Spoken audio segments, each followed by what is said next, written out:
Very good afternoon, everyone. My name is Ruud Kempener. I'm team leader on industrial decarbonization for the European Commission. And I would like to warmly welcome you for this session where we are going to discuss the European hydrogen strategy, and in particular looking at the industrial opportunities, especially connecting the consumers and the producers of hydrogen within the EU. With me today, I have three panelists. I have Ulrik Strijdbak, the Vice President for Regulatory and Public Affairs of Ørsted, the Danish, mostly famous for their offshore wind development. Stefan Gossens, Vice President Hydrogen Strategy for Schaeffler, which we will discuss technology solutions with. And then in the middle we have Jan Ronge. He's the CEO of Solheat, a new startup company developing localized hydrogen production solutions. But before we start, let me for 5 minutes set the scene. In 2020, the European Commission published its European Hydrogen Strategy. This strategy was part of a broader strategy to really develop and transition our energy system to climate neutrality. What we did since then is to develop this European Hydrogen Strategy into a regulatory framework. What does that mean for the EU? It essentially means that all EU member states have the same rules that are going to apply for the development of a European hydrogen market. Why is this important? It is important because that means that every single project within the EU, but also projects outside of the EU intending to supply hydrogen to the EU, have the same rules. It creates a level playing field. It also creates certainty. Certainty about the ability to produce, certainty about ability to have access to infrastructure, and most importantly also the certainty that there will be consumers of that hydrogen within the EU. That last point is a very important element. We all know that the hydrogen market as it is doesn't exist yet today. We are creating this. Why do we create this? It's simply a solution that we need to come to climate neutrality, and we cannot wait. There are big industries in Europe, there are big transport companies which need that hydrogen in order to be able to be climate neutral in 2030. And the European Commission has put in place a framework that allows those first investments to happen before 2030 already, and then scale up towards this climate neutrality in 2050. One of the cornerstones that the European policy framework delivers is that we have demand obligations. European member states, so all 27 European member states, have to make sure that a percentage of the hydrogen consumed in 2030 is from renewable resources. So that creates the demand, and that enables producers to start already investing in projects. At the same time, we require fuel suppliers to the European transport sector to make sure that at least 1% of that fuel is produced from renewable hydrogen. So again, we have the demand there that needs to be delivered in 2030. That's the trigger then to start the production as well as the development of the infrastructure. That alone, these demand figures, is not sufficient. We're looking here at a hydrogen market which needs to scale up. We need to go from electrolyzers that are 1 megawatt to 5 to 10 to 100 to a gigawatt. So the European Union, but also its member states, have put in a lot of project financing in the development of hydrogen. In total, if we look at all of the different programs done at European level, but also member states, we're talking about 20 billion euros that is already put in place in terms of public financing to really scale up this hydrogen market. It's only a first start, we need more, but that really kind of incentivizes the development of these projects. At the same time, we are coming up with new instruments. One of those new instruments is what is called the auction under the European Hydrogen Bank. So what we did last year in November is we asked both project developers, so hydrogen producers, and hydrogen consumers to come together and jointly put forward a bid to be financed with a green premium. That is, those consumers can then, or the producers can actually a fixed green premium for the production of that hydrogen, making it financially attractive to the off-taker. And actually in exactly 1 week time, we will publish the results of those first auctions. Again, creating this hydrogen market, this initial hydrogen market within the EU. There's an important third element in this whole regulatory framework, and that's what we're going to discuss today in some more detail, and that's infrastructure.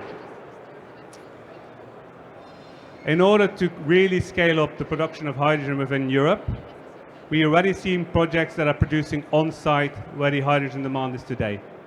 But we also have lots of new renewable resources coming into the European energy system.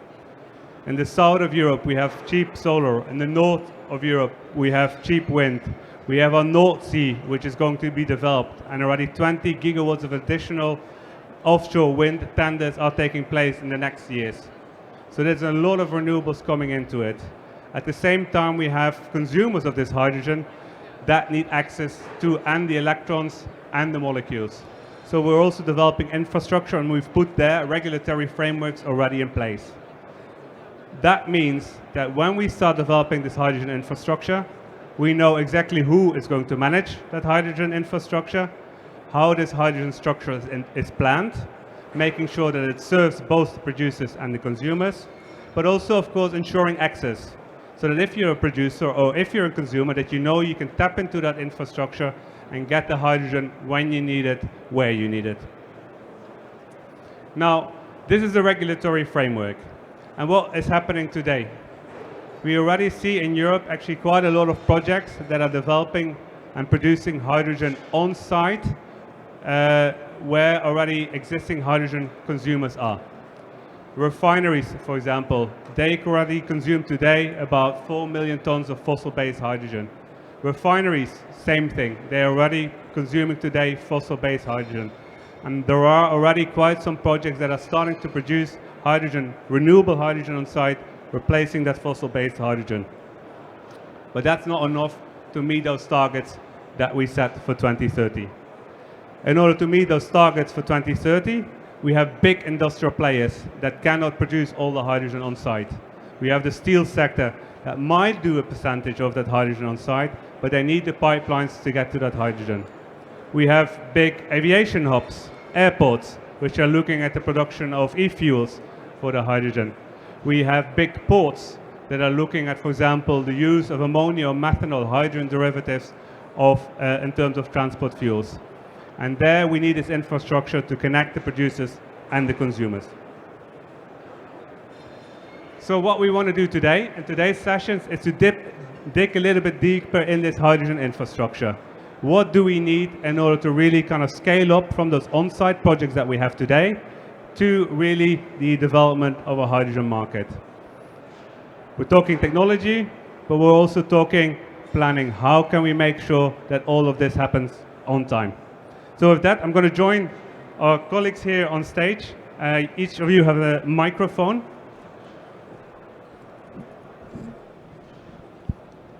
And I have some they should be on. So everything should be sorted. Keep it close to your mouth, I've understood. So I would like to start with you, Ulrich.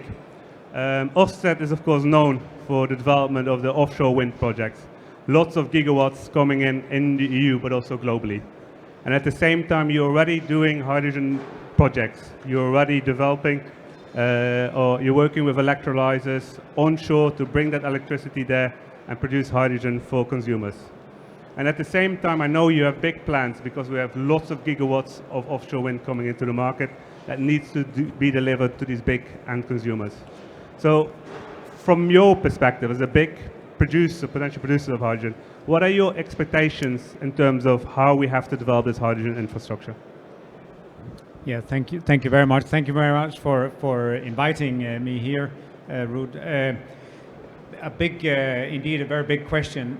I would actually point to one headline when it comes to the infrastructure side of it, which is also needed, and that is the need to take risk, to make anticipatory investment, something that we talk a lot about on the electricity side, and we discussed 1.5 hours ago here in another panel on the wind side. What I mean by that is that we will make hydrogen projects on small scale that will grow into larger and larger scale. At the same time, the needs will be quite big from the start as you make the regulation and as companies they start to decarbonize. And so the scaling part of it will be crucial, and here the infrastructure plays an absolutely essential role. Let me give you one example that I think is quite warm right now at this in these weeks and months. We have in my own home country, Denmark, we have had a political agreement to tender out very large shares of very large sites of offshore wind, much more than Denmark needs, actually. And one of the points being that some of it will have to be converted into hydrogen and transported to the users wherever they are, in Germany and the Netherlands. And to do that, you need a hydrogen pipeline to go south to connect with the German backbone. When I develop offshore wind, when I then go into an offshore wind tender, I could plan for that when I make my bid, that there will be a pipeline of hydrogen, so I can plan to make an electrolyzer and convert to hydrogen. But making that investment decision in the pipeline without knowing that there is an offshore wind developer who will use it, because that cannot be known yet. The tenders have not taken part or taken place. I don't know if I have a project. I will know when the tender is final. I think that is the essence of the risk that right now Danish policymakers are sitting with, and they have fortunately decided that they will go ahead and ask Energinet to develop a pipeline, but only if industry make a certain level of commitment. And how it will be possible for industry to make commitments before they have projects and before the customers are there. I think the coming year will show that. We cross our fingers. We will see how that can be navigated. We believe it's true, or it can happen. But I think it hits the nail of how difficult it is to scale something that works in the small scale, but where so many things have to move at the same time to make everything add up in the end. And it's going to be a few years of a lot of question marks, a lot of uncertainty, but I think the role of the European Commission and your convening power is going to continue to be extremely important, setting strategies, setting targets. But it's a crunch time. Maybe as a quick follow-up question, because of course you might win the tender, but you may not. But maybe another company will win that tender. Ultimately, if that electricity demand or electricity production is so high, there will be some certainty that some of it has to be converted into hydrogen. Are you in the industry already thinking about, okay, what are my specifications?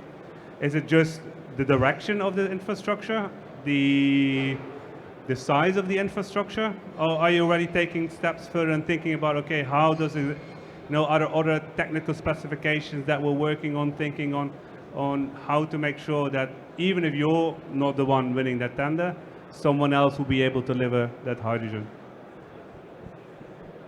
Part of the concept, part of the thinking in the Danish example is exactly along those lines. Okay. So it's a more broad market assessment that will come to play, that someone will do it. But the decision process has been such that it will only be built if there are certain specific commitments from industry. Mm-hmm. So there has to be someone out there that specifies things more concretely. How that will be possible with the uncertainty around the offshore wind tender. Still remains to be seen. And then there is, of course, also concrete projects going on based on onshore wind, solar PV, and maybe also other. So it will not entirely be offshore wind, I'm sure. So it will be a combination of all these things. Energinet will dimension the pipeline to take, to take a substantial scale, because there's such benefit from scale. But that's also a consideration they will have to make, having all these uncertainties, but trying to plan ahead based on the outlook for demand and the potential offshore wind production in due course. Thank you. Stefan, when I gave my introduction speech, I simplified everything. You have a producer, you got a consumer, you got some kind of pipeline or some road transport or even a rail in between, and that will make it all happen. But you as a technology developer, we only have 1,000 kilometers of hydrogen pipelines. We're looking at 20,000. We're looking at compressors that we've never done before.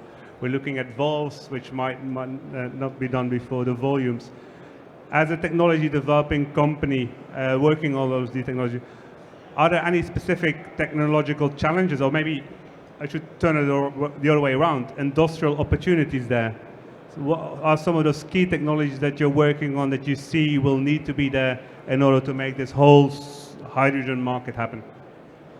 Okay, thank you. Okay, mic is working.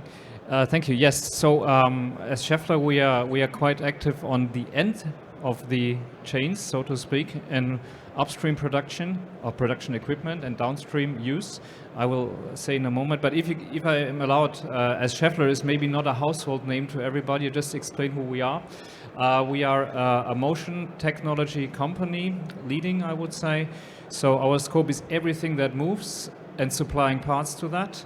And that goes from vehicles to wind turbines, aircraft engines, where we supply bearings basically. Unfortunately also the dentist drills bearings, we are supplying them as well. They are high performance stuff. On the hydrogen side, we are active in on the downstream side, producing parts for fuel cells, and on the upstream side, producing parts and stacks for electrolyzers.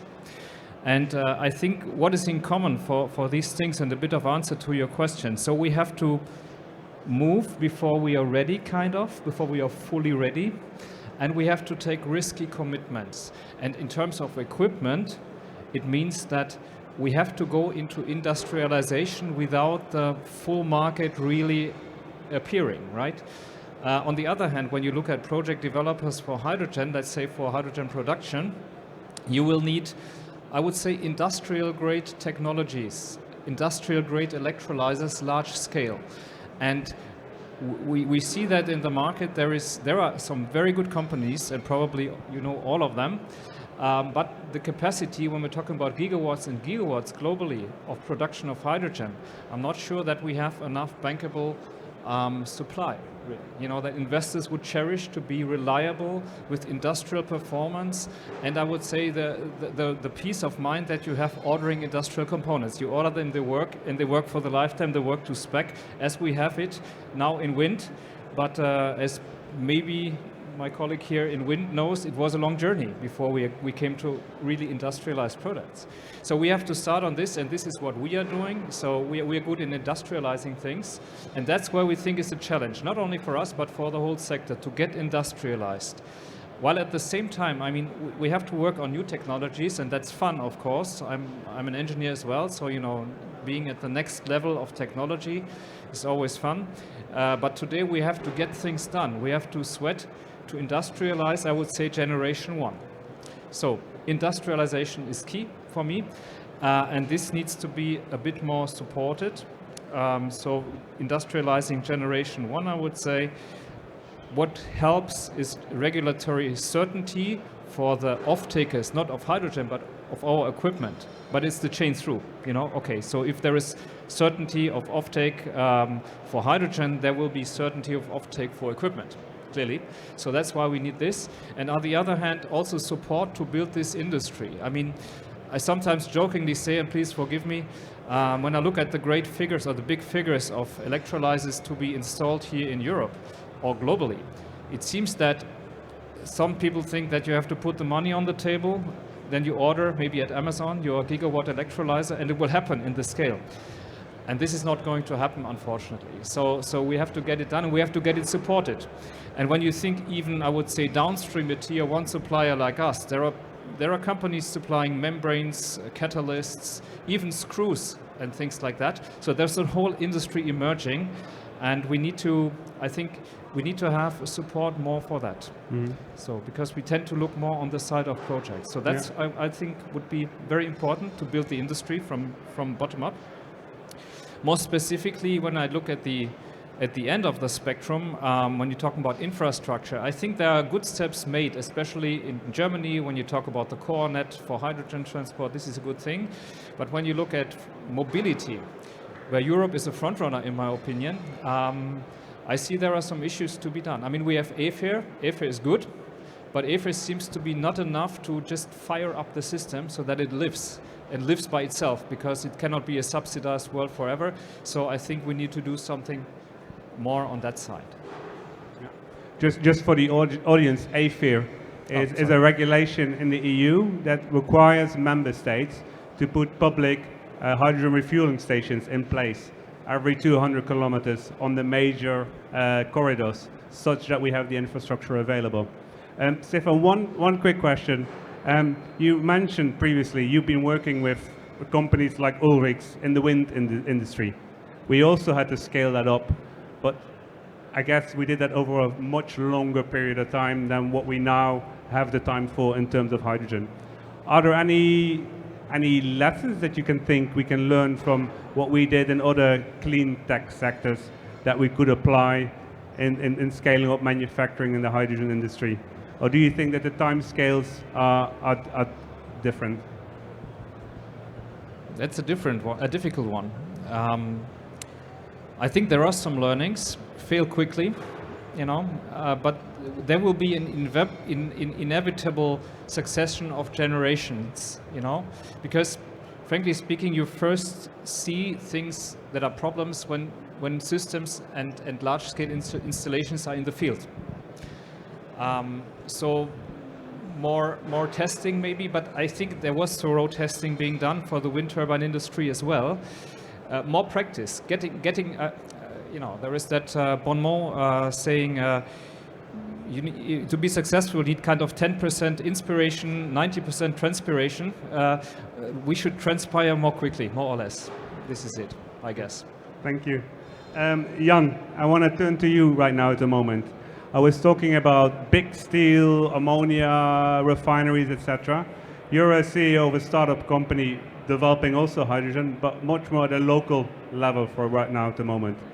But ultimately, your hydrogen will need to serve a customer as well. Are you already there thinking at local level, and that can be very local, what are the technologies that you need besides the production facility in order to get that hydrogen to do the purpose for what it's there? Thank you, Ruud. Maybe I shall first explain what we do exactly. So we are from Solid. We develop a hydrogen panel. You can see it right there, actually. It's a solar panel that produces hydrogen gas. You're all invited to have a look after this talk. And basically what we do is we capture water from the air, we capture energy from the sun to make hydrogen. So that means you need nothing, you need no water, no grid or power, no noble metals. This means you can produce hydrogen gas at any scale. Which means literally any scale. So indeed you can do it locally and decentralized, but also on a large scale. So Stefan focused a bit on upstream challenges. Maybe I'll look downstream. Especially for decentralized applications, I think what's very important are innovations in storage technologies, compressors, where we see that a lot still can be done. And also strategies to make sure projects are safe yet affordable. There is a lot of learnings to be done in how to build a hydrogen project that is not on a very large industrial scale, which we have experience.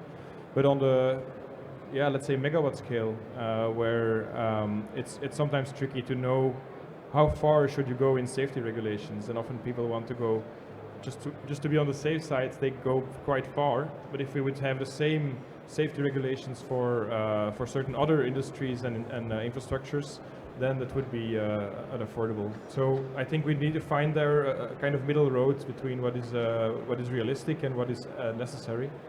But that's yeah, and so then I talked about storage. This is when you want to do local production. This is interesting because then you don't need the infrastructure. You can locally produce your own hydrogen, consume it.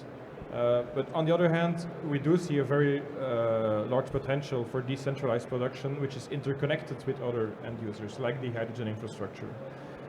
And I think it's very important that as the backbone is being developed, that we draw a bit of a parallel with what we see in electrical TSOs.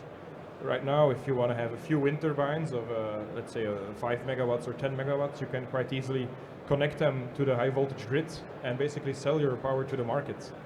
But I hope that if we do the same thing for hydrogen, that we will also have that open mindset to not only allow 100 megawatt projects and larger to feed into that grid, but also make sure that it's feasible for, let's say, medium scale projects. And it goes not only for technology infrastructure, but also regulations.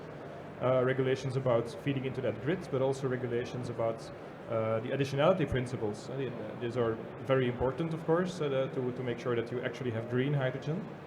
But if they are tuned to the needs of gigawatt projects, with a lot of overhead and processes and procedures that can only be carried by very large consortia, then basically you're already cancelling out all of the decentralized hydrogen production projects. So I think this is very important. Yeah. Thank you, Jan. I want to do a couple of more questions, and I'll leave to give also the floor to the audience. Ulrich, you're developing, of course, you're a European company, but you're working globally, developing projects.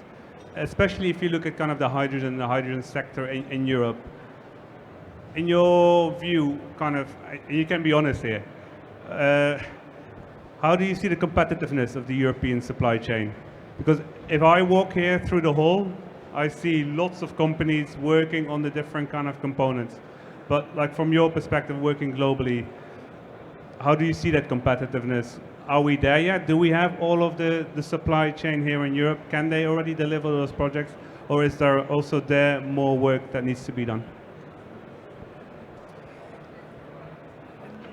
Clearly at the limit of my expertise, but I will put it this way: we are very good, very strong, have a very strong position in the various sectors in Europe, so we can do this. We can build and sustain a technological leadership in some areas if that's what we really want to do.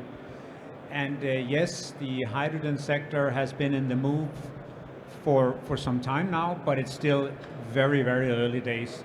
So I would actually say that exactly when walking through the halls here, you are really encouraged about the outset, at least the position we have with the policy making that will have to come, with the fact that we in Europe, we mean it seriously when we say decarbonization, when we say energy security.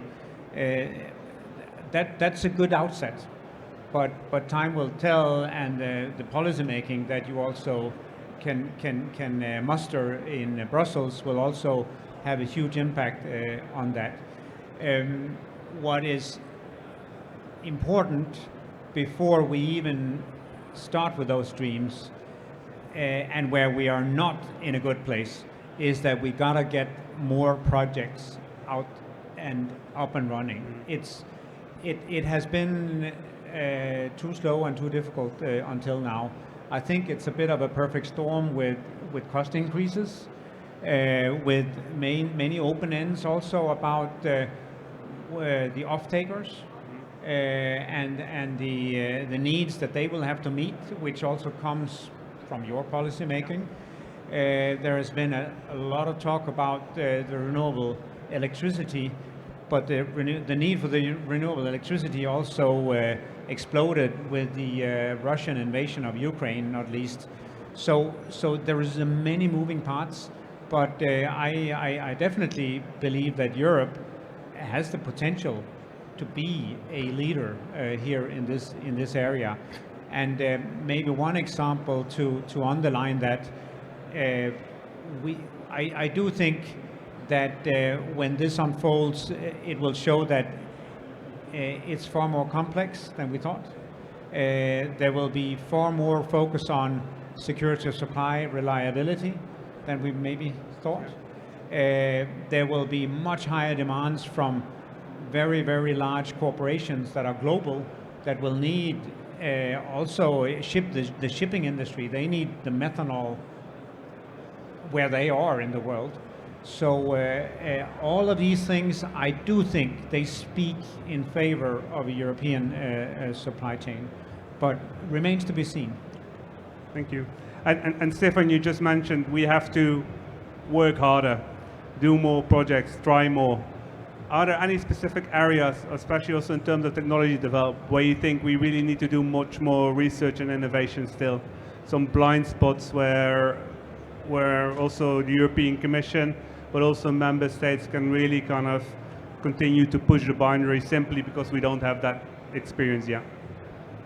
Well, I stick to my transpiration idea first. So first we have to get this first generation into industrial scale and industrial maturity, while not forgetting to do the innovation. So I don't see, but that's my limited perspective, that we really have blind spots that we're not covering. I think R&D in Europe is really, really broad. Maybe sometimes a bit too broad for my heart, but you know, it's sometimes necessary to have some overcapacity in R&D ideas. So that's quite good, I think. But we have to get it done, because else we will lose. If we don't get generation 1.0, and I'm not talking about any specific technology, alkaline, PEM, whatever. If we don't get generation 1.0 right and in the market, we will not have the opportunity to put generation 2. And I would say for the time being, generation 1 is just enough, and we have to be good enough. Maybe to give a bit extended answer, I think in Europe we have excellent competitiveness in terms of technology and setup of companies. In terms of price, it may be a different thing, and we have many elephants in the room when we're talking about competitors. But I have to say, and it's maybe an opportunity to state it here, that I would say the hydrogen community has been looking a lot on costs. So if you look at studies of the last 10, 20 years, it says, okay, you can achieve that level of cost, But it's always forgotten that project developers and EPC company don't buy at cost, they buy at price, right? So the expectation is you go below, let's take an arbitrary number, 400, 300 euros per kilowatt installed electrolyzer capacity. It may mean, okay, you can do that, but then you have to make it yourself because it's the cost of making them, right? So others are using or maybe using these numbers to offer at that price level, but it doesn't mean that that there is any competitiveness with that. It means like buying into projects. I mean, European companies could do that as well. But in my opinion, all of these sectors, may it be front end, may it be back end, must be able to sustain themselves. And that means, unfortunately, they have to be commercially viable, because it cannot be government or European funded all the time. Yeah. Thank you. Now, Jan, one last question to you, because one of the other questions which I talked about in the introduction is that we need to scale up. Even if we look at 2030, that's already a massive scale up. But actually, after 2030, that's where the real scale-up starts, at least if you look at all of our modeling. Then we need to go from the tens to 20, 30, 40, 60 million tons of hydrogen to get to this climate neutrality. You have now a technology to develop. You're looking also, obviously, at scaling up. What do you think that we can do within Europe better to kind of also through partnerships, etc., help scale up some of those technologies? Well, I think it's maybe not a very tangible answer, but one very important thing is mentality. In Europe, we often we try something new. We are indeed very good at innovation and trying all kinds of new things. But then when it comes to that first scale-up phase, we often look at it, we basically downplay the impact. And we have done that in the early days with BEVs, we have done that in the early days with PV. And what we have seen is that indeed, silently it was growing at the other side of the world. And now it's not the European companies who are leading the game anymore. So I think this is very important to know that as we move from innovation to mature industry, we should also foster that intermediate phase and know that there's a lot of potential there and we should keep investing in it. And we often get the comment that our hydrogen panel produces so little hydrogen. Well, obviously, one solar panel also produces a very small amount of electrical energy, but that doesn't mean you can't go to gigawatt scale production. And so what we need for ourselves to be successful in Europe, I think it has been said we need to transpirate, we need to do it, the projects have to get off the ground, because now indeed only 3 gigawatts has been commissioned and we need more than 20 every year. If we want to indeed be a leader in Europe, those projects have to get off the ground so that we have those value chains, we have that experience and we can stay hopefully on top. And don't also lose hydrogen to the other guys. And then when it comes to manufacturing capacity, well, we look with great interest at what's happening with the solar industry today. We definitely hope that we can keep our production as much as possible in Europe as we scale up. We will need to scale up a lot towards 2030 because indeed it's just to get ready to take the next steps. And there, I don't know to what extent we can do that if it is not supported by the European or other governments. Thank you very much. We have another 8 minutes, so I quickly wanted to give the opportunity to the audience to ask some questions. We have my colleague here who has a microphone, so if you have a question, please raise your hand and you'll get the microphone as well. When you ask your question, and we might take the two at the same time, please, if you can state who you are and where you're from. Okay, my name is Mewa Wala. You have to be closer. Yeah, my name is Mewa Wala. I'm coming from Hamburg City. I have only a simple question to you about the hydrogen. It requires a lot of good water. Where do you get this water quantity? And it requires a lot of energy. Where do you get the energy? And then we had a question there. Nelson Mojarro on the Clean Energy Marine Hubs initiative. A couple of questions. One is for the panel, which sector in Europe do you think is going to kick in this demand faster? Of course, there's a challenge already to 2030. Which one do you believe starts paying the price earlier, a higher price? The second, it seems that there hasn't been much discussion about the electricity required at the amounts that we are talking about here. Of course, it was mentioned a little bit just that there's other sectors demanding electricity, not only because of the war. How do you think this is going to be solved? Thank you. Good. I'll quickly repeat them so that everyone can hear the questions. So the first question is indeed, hydrogen production requires a lot of electricity and a lot of water. How are we going to deal with that within the EU? The second one is indeed on the offtake side of things. Are you also, of course, on the one hand side, you have the demand obligations that we have in the EU regulatory framework, but they're still quite broad. You have one for industry, which can be many things. You have one for transport fuels, which could be road, maritime, aviation, everything. Do you see certain offtake sectors? And then the third one, of course, is also, yes, we need electricity for hydrogen, but also electricity to reduce our dependence on the imports of natural gas, to kind of increase the energy efficiency, the oil and the coal that we're still using. So do you dare see any certain trade-offs? I see Jan, you want to grab it first, and Ulrich as well? I'm eager to respond to that question, so thank you. Well, basically, green hydrogen typically requires water and electricity to make hydrogen. In our case, we need no water and no electricity, actually. So if you wonder how, you have a look over there. We basically capture our water from the air, and we capture our energy from the sun. So contrary to all other hydrogen technologies, we don't consume energy, we produce energy. So we are a renewable energy technology that produces renewable energy in the form of hydrogen. This means the more hydrogen panels you install, the more renewable energy is produced in the form of hydrogen. So this basically breaks that whole dilemma between green electrons and green molecules and the whole issues with additionality. So that's for us a very important part of the question, and it also means that rather than looking at hydrogen as something parasitic that might eat our renewable capacity, it completely turns it around, and it actually says, okay, it actually expands the possibilities for renewable energy, because without requiring an electrical grid, without putting extra stress on the grid, you can put extra renewables in your energy system.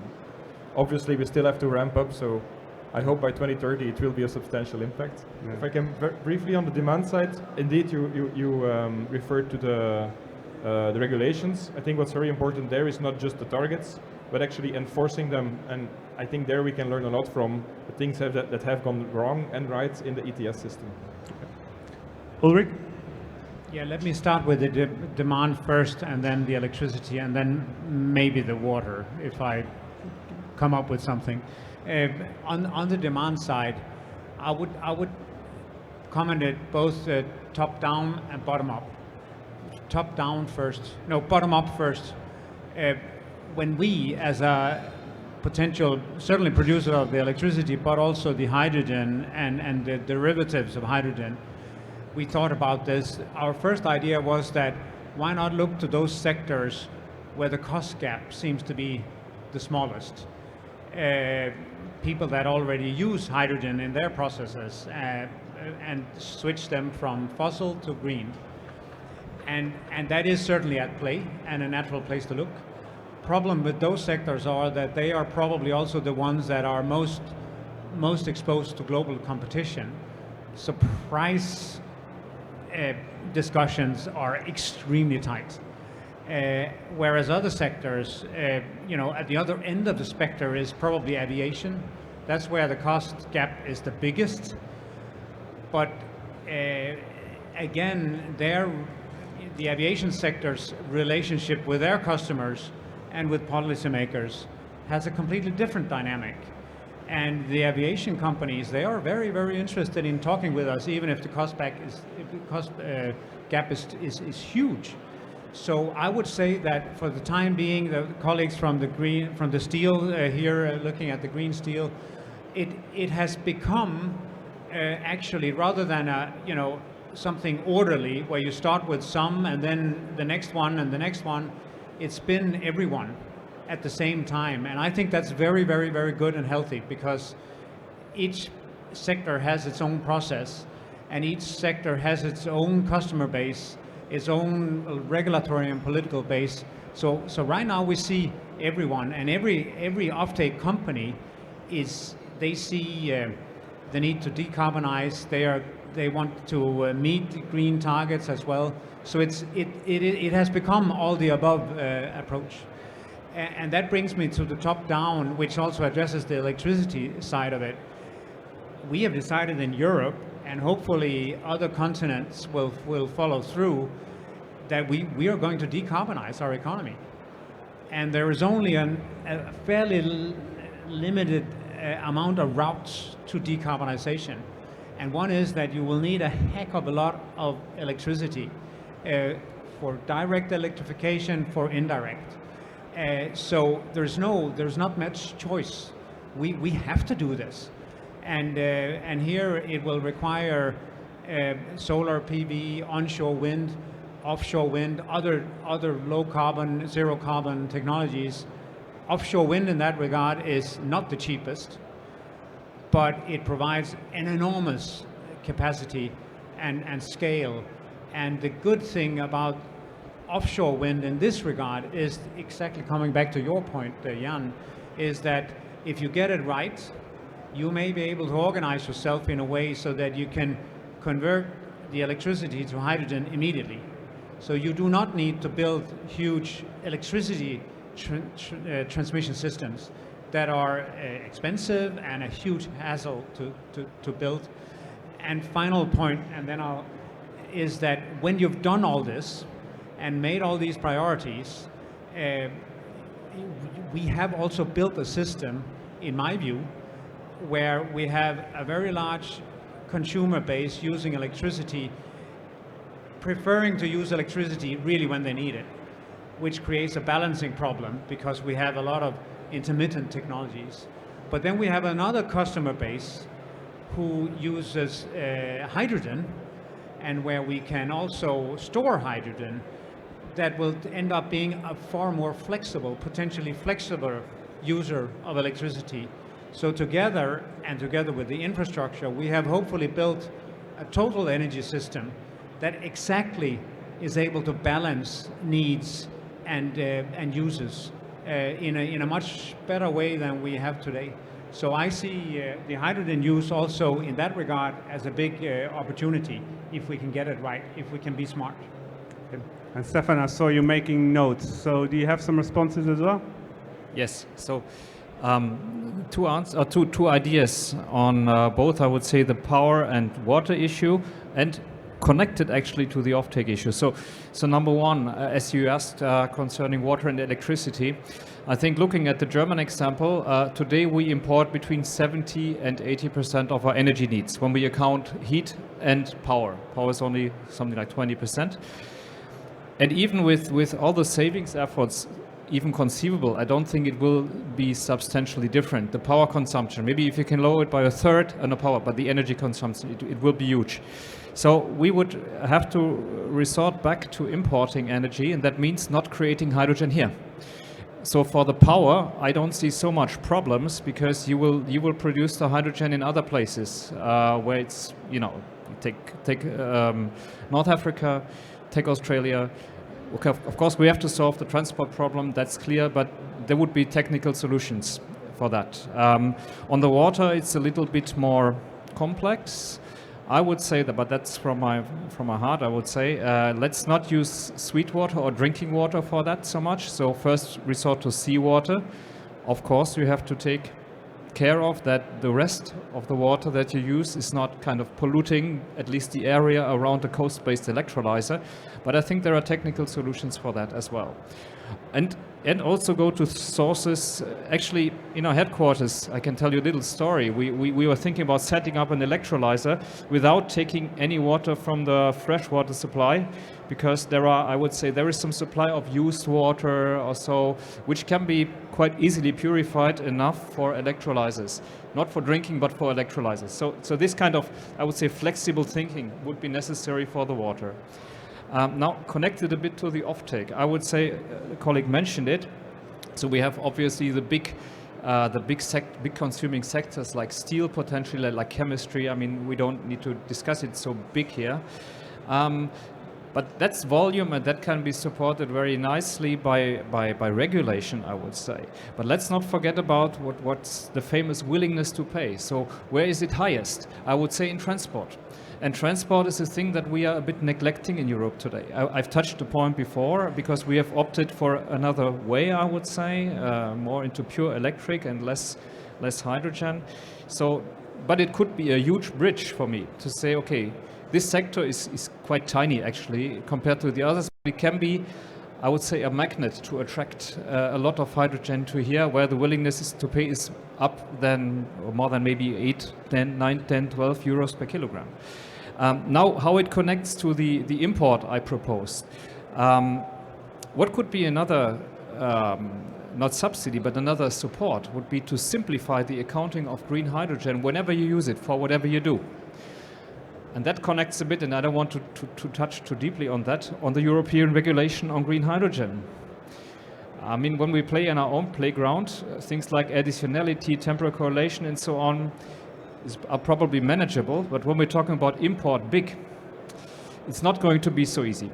So I would say let's make the use of green hydrogen, or blue hydrogen, CO2 low, low hydrogen in the beginning phase at least, make it as easy as possible. And today I would say an incentive for European companies or European users is the accountability in taxonomy and quotas and so on. So we should make that more easy than it is today, and probably then we have just made it more complicated. So. All right. Thank you very much for your frank answers to also the questions from the audience over here. I started off with a big smile saying in Europe, the member states, they have set up the regulatory framework as a basis for the development of the hydrogen market. You're all telling me we're only starting now and the really sweating has to kind of come in the next decade. Certainly from the European Commission perspective, we're there for you. We're working with the member states indeed on the implementation of all the regulation. But I think there's clearly opportunities here really to work together and make sure that those industrial opportunities for the development of the hydrogen value chain are going to be met. So thank you very much. Thank you much for the audience. We have in a couple of minutes biomethane who is interested in that. But in the meantime, please feel free to come forward and in case you have any questions. Thank you.